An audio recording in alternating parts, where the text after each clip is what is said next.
Well good morning student. आज हम लोग देखें, कल हम लोगों ने ये देख लिया था कि इन डेलेम की कंडीशन पर आपको क्या क्या मिला था। इन डेलेम कंडीशन में number 1 angle I is equal to angle E, ये मिल गया था। नंबर सेकंड आपके पास था कि angle R1 is equal to angle R2 and third ये था कि रिफ्रैक्टेड रे, ये आपके पास था refracted ray becomes parallel to base of a prism. यहां तक कल आप लोगों ने कर लिया था, है ना। जरा मैं एक बार देख लूं कि ये इतना कवर कर रहा कि नहीं। यस, कवर कर रहा, बहुत ज्यादा कवर कर रहा, तो हम लोग काफी एरिया कवर कर सकते हैं। तो ये refracted ray parallel to base, ये आपके पास इतना क्वेश्चन आया, ठीक है ना। Now we are going to find out the refractive index of a prism.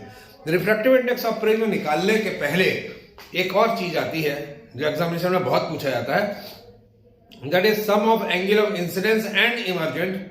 Prove sum of angle of incidence and emergent will be equal to sum of angle of prism and angle of deviation. Heading डालो, prove that, heading डालिए, prove that, heading डालिए, prove that sum of angle of incidence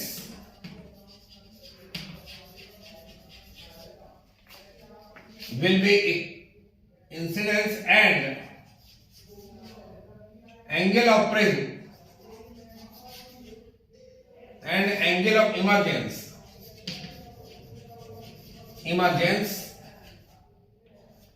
will be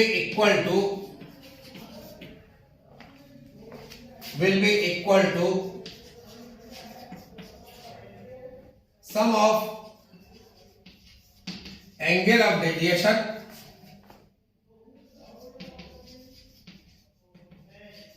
and angle of prism.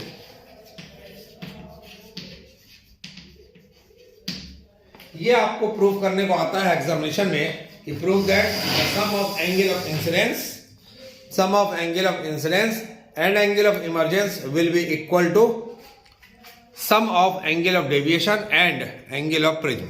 इसको prove करने को बहुत बार examination में आया है, ठीक है ना। मैं इसको थोड़ा क्लोज ले गया आपको, जिससे आपको और अच्छे से दिखे। ओके डियर, तो चलिए ये आपके पास है।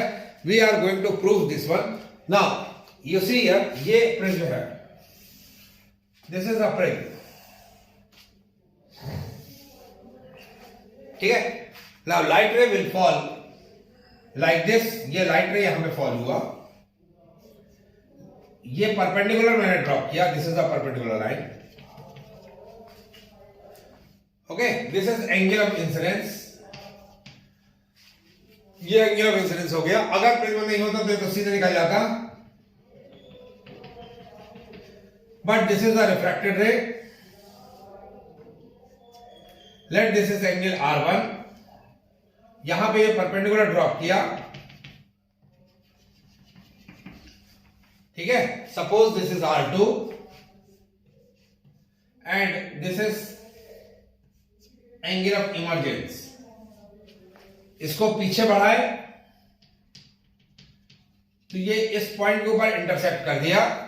नाउ दिस लाइट रे is deviating like this, this is angle of deviation, this is angle of deviation,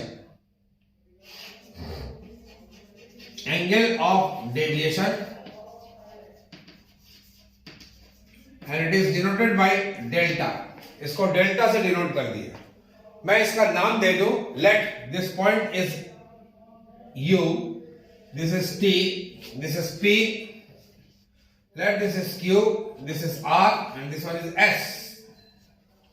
let this point is O, ये है A एंगल, ये है B और ये है C। इतना समझ आ गया। तो लाइट रे PQ incident on a surface AB, after refraction it is bending towards QR and later on it is moving towards RS, ठीक है। PQ को आगे बढ़ाओ तो PU मिलेगा और SR को पीछे बढ़ाओ तो SU मिलेगा। इसके बीच में ये जो एंगल बन रहा है, this angle is called delta. इतना समझ में आ गया। चलिए मैथमेटिकल तौर पे अगर देखें ये लाइन ऐसा है, ठीक है ना, ये परपेंडिकुलर है, ठीक, ये एंगल आपके पास गया है I, so this whole angle will also will be I, ये आई होना चाहिए वर्टिकली अपोजिट एंगल। तो अब इसके बीच में ये ऐसा चला गया है, दैट इज R1, तो ये एंगल कितना बचा, I माइनस R1, यही बचेगा। So this angle will be I minus R1, this is I minus R1 and this one is I minus E minus R2। कितना आ गया समझ में? तो चलिए triangle UQR and triangle UQR and triangle UQR, पहले हम ये चीज देख लें कि angle TUR is a delta, angle TUR is equal to delta, इतना आ गया। अब in angle in triangle UQR, इस ट्राइंगल में जरा देखो UQR में, this is exterior angle, sum of two interior angle होगा, ये एक्सटीरियर है, ऐसे sum of two interior angle ये होना चाहिए। तो आपके पास हो जाएगा delta is equal to I minus R1 plus E minus R2, यही लिखा है, E minus R2, this is R2, इतना आगे समझे। और we can write delta is equal to I plus E minus R1 plus R2, I can write this one also, हम इसको ऐसे भी लिख सकते हैं, ठीक है ना। नाउ यूज AQOR, AQOR, इसमें देखें इन क्वाड्रिलेटरल AQOR, अपोजिट एंगल का सम 180 डिग्री होता है, तो हमको मालूम है this angle and this angle, the sum will be 180 degree and angle A plus angle QOR is equal to 180 degree, इतना आगे समझे। Now this is number 1, let this is number 2, इतना आगे समझे।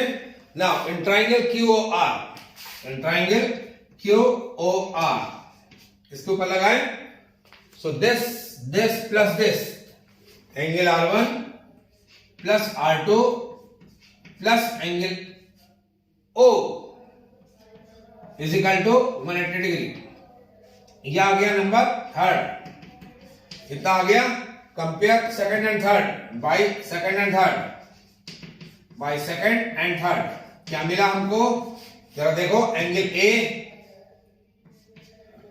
Plus angle QOR that is O is equal to R1 plus R2 plus angle O, okay, ये और ये compare हो गया, तो angle A plus QOR and O is equal to R1 plus R2 plus angle O plus angle O, okay, this angle and this angle can be cancelled, so A is equal to what, R1 plus R2, this is number 4, इतना आ गया, yes. Put up this value at here from 4 to 1, from 4 to 1 क्या रखेंगे, delta is equal to I plus E minus R1 plus R2 क्या है, A, तो what we can write, I plus E is equal to delta plus A, this has to B prove, ये हमको prove करना था, समझ में आ गया। ड्रॉ दिस ट्राइंगल, इस ट्राइंगल को ड्रॉ करो ये, और पूरा कर डालिए।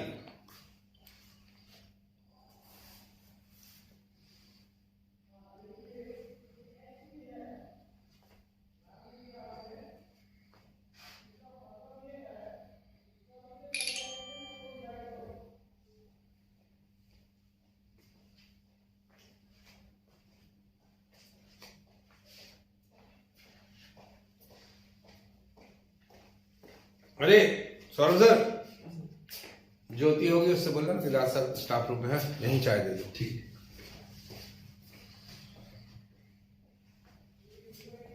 हो गया। ना इसके आगे निकलता है refractive index of a glass prism. इसके आगे निकलता है क्या? Refractive index of a glass prism. तो well, we are going to find out the refractive index of glass prism. This is PQ. I am going to short here. This is now refractive index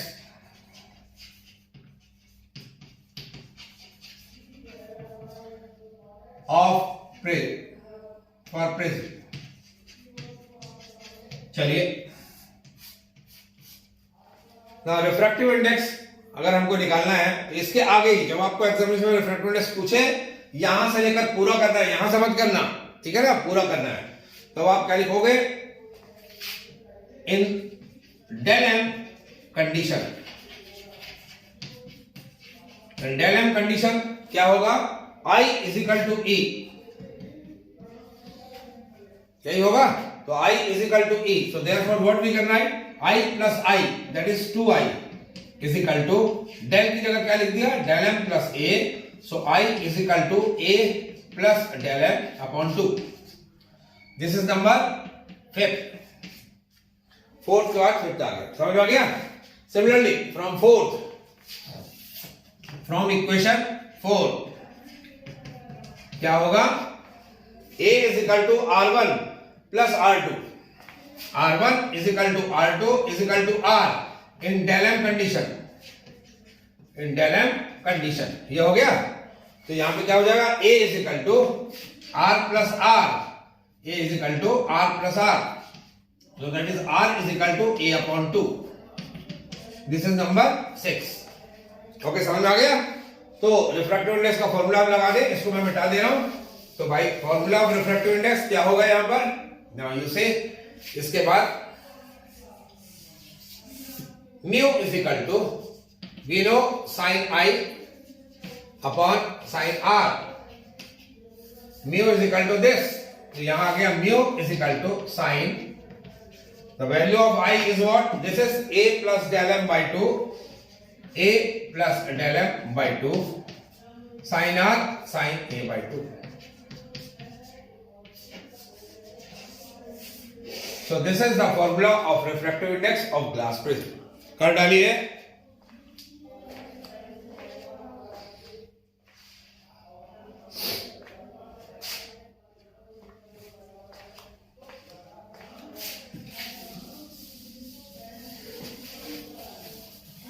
हो गया ना? चलिए, अब हमारे पास आया, ये आया mu is equal to this formula. इस फॉर्मूले का न्यूमेरिकल बहुत है, ठीक है?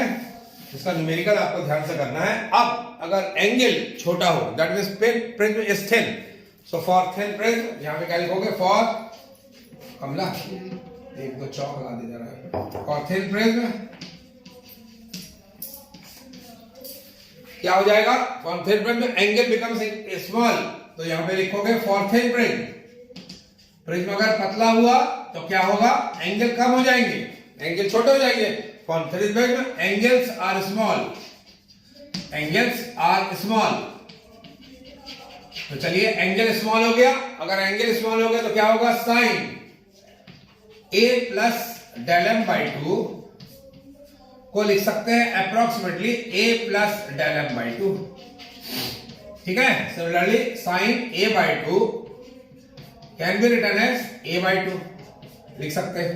तो we can write here mu is equal to, sine अलग हो गया, A plus del M by 2 whole upon A by 2। This और this figure cancel, cross multiply कर दो तो क्या आएगा? Mu A is equal to A plus del m, ये आपके पास आ गया, ठीक है? तो del m is equal to mu A minus A, तो del m is equal to क्या आ गया? A mu minus 1। This is for thin prism. ये भी कर दीजिए, ठीक है? तो थिन प्रिज्म का भी निकल आया आपके पास। चलिए, अब हमारे पास टॉपिक आता है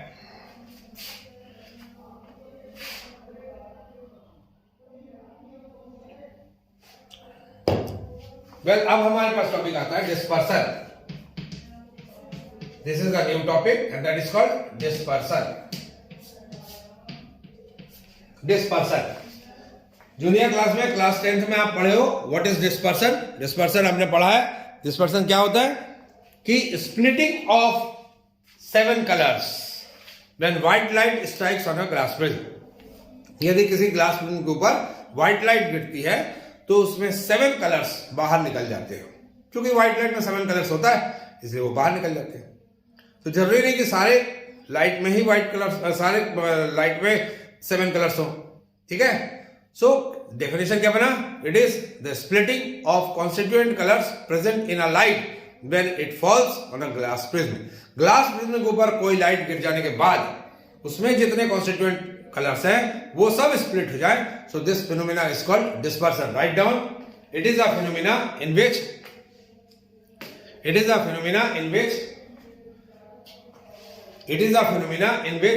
splitting of constituent colors takes place. Splitting of constituent colors takes place. Splitting of constituent colors take place when light strikes on its surface. When light strikes on its surface. Okay. अब अपन ने junior class में ये पढ़ा है कि आखिर इसके पीछे रीजन क्या था. तो इसके पीछे रीजन हम ये दे देते हैं कि डिफरेंट स्पीड ऑफ लाइट. क्योंकि आप सीनियर हो गए हो, अब आपको पता है कि del is equal to del is equal to A mu minus 1 और we know that is del is directly proportional to what? Mu. And mu is inversely proportional to what? Lambda square. हमको ये मालूम है. And that means the delta is inversely proportional to also what? Lambda square. ये होगा. ठीक है. As red colour having a more wavelength than violet. Red का wavelength ज्यादा होता है वॉयलेट से. तो इस कंडीशन में ये अगर ज्यादा होगा तो ये क्या होगा? कम डेविएट. एंड डेल आर कम डेविएट डेल बी से. यानी व्हाइट प्रिज्म अगर आपका प्रिज्म अगर ऐसा रहा कि इस प्रिज्म के ऊपर जब व्हाइट लाइट यहां पे स्ट्राइक करेगा तो इस कंडीशन में क्या होगा? रेड का डेविएशन सबसे कम होगा. रेड कम से कम डेविएट होगा एंड वॉयलेट ज्यादा से ज्यादा डेविएट होगा. नाउ यू सी हियर कि रेड का डेविएशन कम, तो रेड का डेविएशन कम है, रेड विल डेविएट लेस. ये रेड का डेविएशन एंड वॉयलेट डेविएट मोर. ये वॉयलेट का डेविएशन. तो ये रेड हो गया और ये क्या हो गया? वॉयलेट हो गया. तो वॉयलेट डेविएट मोर और रेड डेविएट लेस. और इसके बीच में जो 7 कलर दिखाई देते हैं that is called VIBGYOR. This is red R. तो आपको ये मालूम है दिस इज कॉल्ड विबग्योर. ठीक है. This colour bunch of colour this is called spectrum. इसको क्या कहा जाता है? Spectrum. So what is the cause behind it? Write down. Cause of dispersion. It happens because wavelength of different light are different. Wavelength of different light are different. As we know,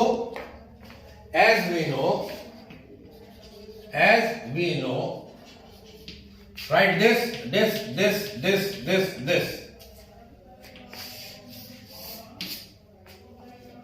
तो नीचे लिख दोगे hence red deviate less and violet deviate more.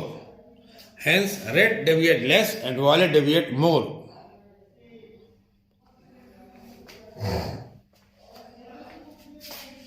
Okay. चलिए अब आपके पास एक और topic आता है प्रिज्म से related. That is angular dispersion. Now angular dispersion sign डालिए. Angular dispersion. देखो मैंने डायग्राम बना के रखा है यहां पर. ये व्हाइट लाइट यहां पे स्ट्राइक कर रहा. ठीक है. और इसके 2 कलर्स बाहर निकल रहे हैं. That is red and violet. मैंने red and violet extreme light colour को दिखा दिया. रेड एंड व्हाइट कलर निकल रहे हैं. रेड और वॉयलेट दोनों अलग अलग डेविएट हो रहे हैं. ये कहीं पर भी नहीं मिलेंगे. यदि मैं इसको पीछे ले जाऊं और इसको पीछे ले जाए तो ये एक पॉइंट के ऊपर इंटरसेक्ट करते मिल रहा है. If it is ten backward, अगर ये बैकवर्ड खींच दिया यहां और इसको मैंने बैकवर्ड खींच दिया तो ये एक पॉइंट के ऊपर स्ट्राइक करेंगे और that makes certain angle theta. ठीक है. This is called angular dispersion. तो एंगुलर डिस्पर्सन का डेफिनेशन क्या बना? When white light strikes on a glass prism, then the angle formed by two extreme light rays. Angle formed by two extreme light rays. That is called angular dispersion. समझ में आ गया? तो angular dispersion theta कैसे आया? अगर देखो delta B में से डेल्टा आर को माइनस कर दोगे तो थीटा आ जाएगा. तो angular dispersion theta is equal to क्या बना? डेल्टा भी माइनस डेल्टा आर. इतना समझ में आ गया? एंगुलर डिस्पर्सन का डेफिनेशन लिखिए. लिखो, when white light strikes on a glass prism,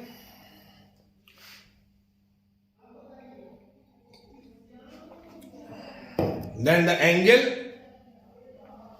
formed by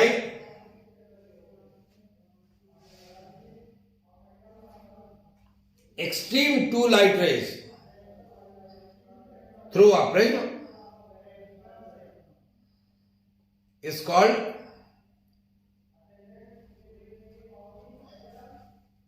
angular dispersion.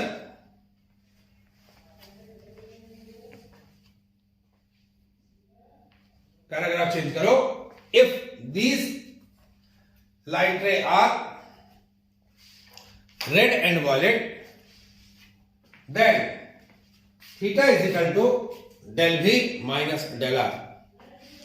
Then theta is equal to लिख लो del v minus del r. ये डायग्राम आप बना लेना, ठीक है ना. अब जरा यहां देख लो. डेल इज इक्वल टू आपको मालूम है क्या? As we know. फिर से हम कर दें. एज वी नो क्या मालूम है? Delta is equal to mu minus 1 A. इतना समझ में आ गया? तो ये तो प्रिज्म का एंगल है. एंगल ए तो फिक्स है, उसी प्रिज्म को ले रहे हैं, ठीक है. तो डेल्टा भी के लिए मैं क्या लिखूंगा? For delta V. For violet colour यहां लिखोगे for violet delta V is equal to mu V, refractive index mu भी माइनस 1 ए. यहां आ गया. फॉर रेड क्या लिखोगे? Delta R is equal to mu R minus 1 A. यहां आ गया. तो यहां पे वैल्यू पुट अप करो तो क्या आ जाएगा? Theta is equal to delta V की जगह क्या आ गया? म्यू भी minus 1 A minus mu R minus 1 A. ठीक है. इसमें से ए कॉमन निकल गया. अंदर क्या बचा? म्यू भी minus 1 minus mu R plus 1. This figure cancel. तो थीटा इज इक्वल टू क्या आ गया? ए म्यू भी माइनस म्यू आर. कर डालिए इसको.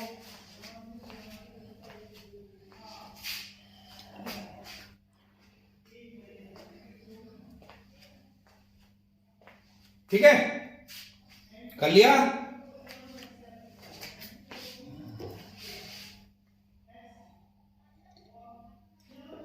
चलिए अब जरा दूसरा चीज निकालें. एक और टॉपिक है. This is called dispersive power. Dispersive power. Dispersive power. ठीक है. डिस्पर्सिव पावर को जरा समझ ले. डिस्पर्सिव पावर क्या बोलता है? देखो, ये जो 7 कलर्स आपको दिखाई दिए, कौन से? विव. ये 7 कलर्स है. इस 7 कलर्स का मिड कलर आपको ये दिखाई दे रहा है, बट ये होता नहीं है. क्या होता है? रिफ्रैक्टिव इंडेक्स ऑफ वॉयलेट और रिफ्रैक्टिव इंडेक्स ऑफ रेड. अगर रिफ्रैक्टिव इंडेक्स ऑफ वॉयलेट और रिफ्रैक्टिव इंडेक्स ऑफ रेड का मैं मीन निकाल लूं तो मुझे रिफ्रैक्टिव इंडेक्स ऑफ येलो मिलता है. तो yellow will be it's mean colour. समझ आ गया? तो क्या बोलता है डिस्पर्सिव पावर? क्या बोलता है कि ये जो ग्लास प्रिज्म था, इस ग्लास प्रिज्म में जब व्हाइट लाइट स्ट्राइक किया तो उस कंडीशन में रेड ऐसा गया, वॉयलेट ये गया. तो रेड और वॉयलेट, ये हो गया रेड, ये हो गया वॉयलेट. तो रेड और वॉयलेट के बीच वाला कलर येलो, ये येलो हो गया. Suppose let this colour is yellow. तो बोल रहा रेड कलर और वॉयलेट कलर के बीच का angular dispersion. Red colour and violet colour के बीच का angular dispersion, that is theta. और येलो कलर का डेविएशन, इसके बीच जो रेशियो होगा, that ratio is called dispersive power. So what is dispersive power? Right down. It is the ratio between angular dispersion formed by two extreme light rays. Angular dispersion in between two extreme light rays, and the deviation of mid ray is called dispersive power. Omega is equal to, ये हो गया theta upon tell why, समझ में आ गया। Theta is equal to, अभी आपने निकाला था क्या, म्यू भी माइनस म्यू आर ए, अभी आपने निकाला था and del Y is equal to, it can be written as mu minus 1 A. यदि मैं पुटअप कर दूं यहां तो क्या आ गया, omega is equal to mu भी minus mu R upon mu Y minus 1, this is Y, mu Y minus 1, this figure A and A will be get cancel, तो ये आपके पास फॉर्मूला आ गया। तो क्या लिखोगे, इसका मतलब ये हुआ कि dispersive power does not depends upon angle of prism. तो ये प्रूफ हो गया, it proves that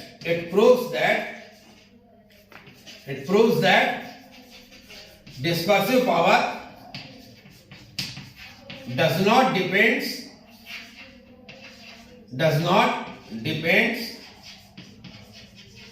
upon angle of prism. Examination में ये भी करके पूछता है कि प्रूव दैट, सिद्ध प्रूव करो कि डिस्पर्सिव पावर इस एंगल ऑफ प्रिज्म को डिपेंड नहीं करता है। समझ में आ गया। तो ये था आपका रे ऑप्टिक्स यहाँ पे खत्म। इसके बाद ऑप्टिकल इंस्ट्रूमेंट आता है, उसके 3 टॉपिक, आपका ये चैप्टर खत्म हो जाता है, ठीक है ना। चलिए नेक्स्ट वीडियो हम ऑप्टिकल इंस्ट्रूमेंट का देंगे।